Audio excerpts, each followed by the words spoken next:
Uncle Tail proudly presents Ed, the brave little penguin, in the icy southernmost part of the world. There was a small village where penguin families lived happily together. Among them was Ed, the tiniest penguin of his generation. With his round body and short legs, Ed waddled clumsily, often falling into the snow. Everyone loved him, though some couldn't help teasing, saying, "You're too small to do anything big." Ed would quietly watch the frozen sea and think, "Someday I'll do something great." Though he was small, Ed had a heart bigger than the ocean. He dreamed of becoming a brave explorer, like Uncle Bruno, a legendary penguin who's journeyed to the far edge of the ice.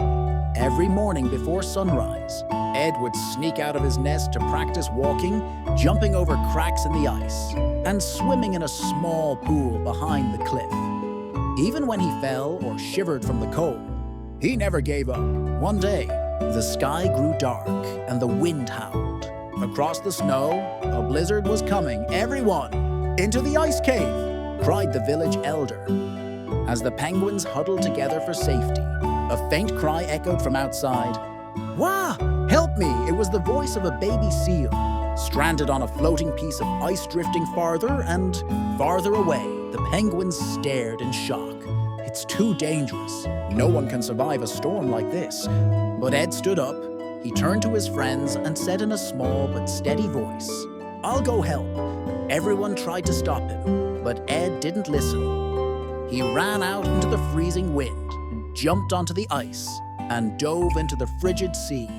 The waves were high, the wind fierce, and the ice slippery and sharp.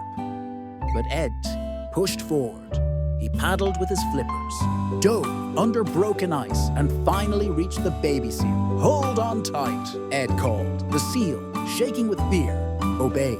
Ed tied them together with a frozen vine and, using all his strength, pulled them back toward land.